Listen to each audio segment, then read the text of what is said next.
Good afternoon, everyone. It's me, Abby Device with the Fairport Public Library, here with another craft for you on this beautiful Wednesday.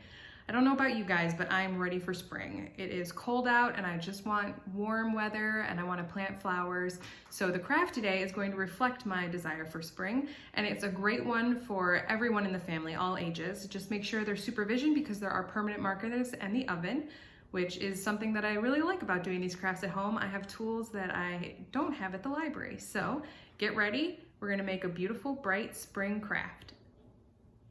All right, so what you're gonna need for the first part of this craft is you're gonna need some permanent markers, you're gonna need some aluminum foil, a flat pan, some plastic cups. Now, for these plastic cups, I got little shot glass size and regular glass size. Now, I got these all at the dollar store at some point, but for what I'm going to show you, I'm using the clear glass ones. But if you don't want to go through the process of painting and coloring, you can just use these regular pre-colored glasses and a pair of scissors.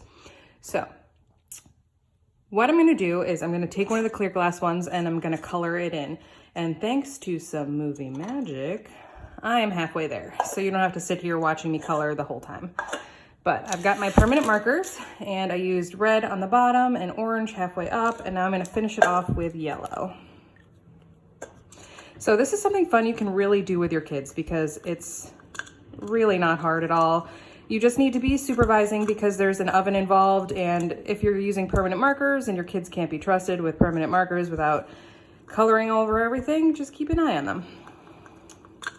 It's not a leave them to do it themselves kind of craft. So I'm just gonna finish it up. Now I like to have color all over the cup. You do not have to do that. You can have it be more sketchy. You can have it be more impressionistic, as I like to call it, and leave some blank spaces. The clear will show through. Whatever your cup looks like when you're done coloring it is how it's gonna look when it comes out. It's just gonna look a little melted. So, and I'm glad I did some of this because if you had to sit here and watch me do the entire cup, it would be very boring for you.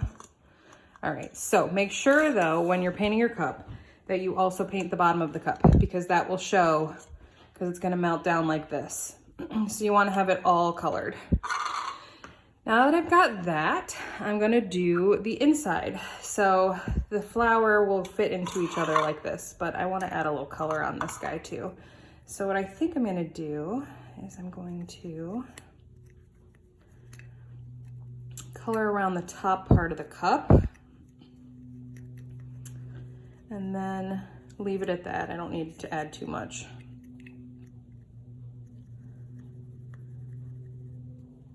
Kind of off screen, I'm sorry. So just color around the top part, trying not to be too symmetrical because this is nature we're trying to mimic. I mean, as best as we can. We're making stained glass flowers, so. All right, there we go. So once we've got our cups colored, we're gonna take our scissors, all right? So I've done a few practices of these and I found that for me, the best way to do it is to cut all the way down the cup, all right? Just all the way down so that there's a break all the way through. It helps it when it is melting to melt in a cooler way than if you just leave it without any cuts or if you leave it with cuts that are like halfway up the cup. This just has it spread out more when it's melting and look really cool. So I'm gonna do that with the middle. I'm gonna do that with the big one too, all the way down.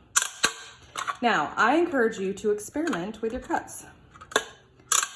You do not have to do any specific thing. So that one didn't go all the way through. You don't have to do any specific thing. If you've got time on your hands, which I think we all do right now, and you've got patience, you can try a whole bunch of different cuts and see what works for you. They are only in the oven for like a minute, so you do not have to, let me cut this one up. Now I'm putting a lot of cuts in this one. I've made some with less cuts, so this is just one of my experiments I'm gonna be trying to do. All right, so now that we've got colored cups and cuts, And if you are not doing colored and you're just using the already colored cups, you would just cut them. You get to skip this whole step. Now we're gonna go over to the oven. All right, so now we've got a tray, just a flat tray covered in tin foil. And we have our oven set and preheated to 350, okay? Now we're gonna take our cups. So there's the one I just made, and I've got a few that I made before. Now I like to do it by size. So I'm gonna do the big cups first, and then I'm gonna do the little cups after because they're gonna need a little bit of a different time. So I'm just gonna stagger them a little bit. Now you can see with this one, I messed it up, like I did a little different with the cup.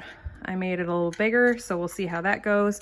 These ones I just did straight down cuts like I did on the one I showed you.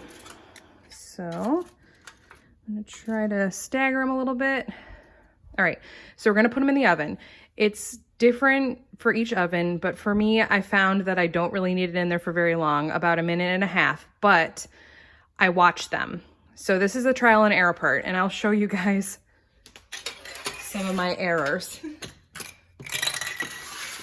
So when I was trying this earlier, so if you leave them in too long, they start to bend up on themselves, all right? So at some point they start to come down like this, and then if you go too far, they bend in. And you can see these were my very first ones, and this one is not so bad. I could make this work, but this one I had painted and then it came to bits. So you just have to keep an eye on it. If you, just for an example, if you don't cut the cup, this is what it'll look like, which you might like that. But, so those are my cast-offs that I did not appreciate. So you just have to keep your eye on things. Make sure you, as soon as you see them start to fold back in on themselves, take them right out, all right? All right, so I just got this out. Now, if you are an adult and you're doing this on your own, there is a very short moment of time that after you pull them out, you can kind of fan the stuff out with your hands quickly, but it's very hot, so just be careful. You can see I tried to do that on here and I cracked it, which is fine. It'll be fine for now, but so this is what they look like. They kind of open up in the fan. This is the one I've done from the start to finish with you guys. There's this one. This one started to fold in on itself. I found that with the different cuts, they were unpredictable and they did different things. So this one is like that, and there we go. So they're pretty cool to get started. So I'm gonna put these to the side. They cool down very quickly. And then we're gonna go to the little cups. So here we go. Now, just like the big cups, I've done different types of cuts. This one is gonna be, because I'm gonna try to make a poppy, so I have a black center, and I have the little interesting triangle cut that I tried before. Right. So there's those, and now the insides go in the oven. All right, so here we go. The little cups are out. So I left these in for way less time because I started to like the kind of open flower look that they were getting, and this one in the back was melting much faster than the others. But okay, so I've got my little ones and I've got my big ones. And now we're gonna go over and go to the assembly and display part of the video. Right, and now we are on to the final step, which is assembly and display. So what you'll need for this is your cups that you just melted. You're gonna need a glue gun. You'll need either some fake flowers or some like wire and flower tape, and a display vehicle. For me, I just have this little pot. Inside is some flower foam and then some Spanish moss on top. You can do whatever you like in terms of this. See my permanent marker? Not a cut, permanent marker. You can do whatever you like with this. And for me, I just had these flowers, so we'll be using those. But for now, I'm gonna set those aside. So first step is taking your melted flowers and assembling them. So, all right, got all these different ones. So I'm going to do that there, that there, that there, and this one here. So now what we're gonna do is we're gonna take our glue gun, put a little blob of glue on the bottom of the little cup, and just glue it down to our big cup. There we go. All right, we're gonna do that for all of these. You're gonna probably hear some cracking as you're going because this plastic has been through a lot today. And you can use any kind of plastic. I recommend looking for the Recycle 6 on the bottom of it. You can use the plastic cups that you get from after you give your kids those little fruit cups. You can use plastic bowls. These are just things that I had and that are easily attainable at the dollar store. So there you go. You can see all of them have their little cap inside. Now for me, I'm gonna take these flowers and I'm gonna just pop off the flower that's already there and discard it so I can use the stem for my own purposes. And it's nice because it has the leaves on there already. This one is glued on. Come on. Come on, fake flower people. Thank you. All right, so I'll just kind of pull the leaves out of the way for now so I can see properly.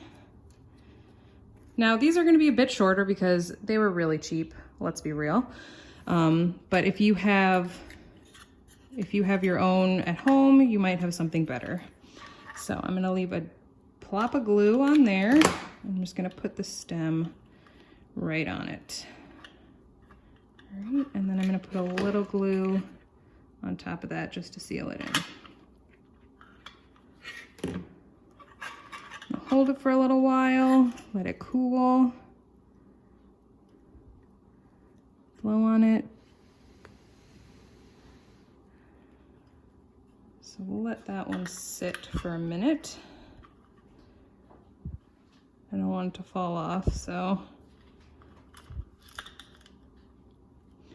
All right, and you're gonna do that with all of the flowers you have here. All right, and there you go, once they're all assembled. And I just got a perfect sunspot on them right now so you can see them reflected on the counter. But that's the finished product. And I think they look beautiful. They're perfect to put on a windowsill or if you have like a window seat to bring a little color and light into your house. And there you go, another really easy craft you can do at home with the whole family. And it'll bring beautiful light and color into your house while we are waiting for that wonderful spring weather to arrive. So as we start going into the phases of reopening, the library will eventually reopen. Programming is going to be a little bit further out because of the restrictions on interactions in groups of people. So while that's happening, I will still be offering programming online.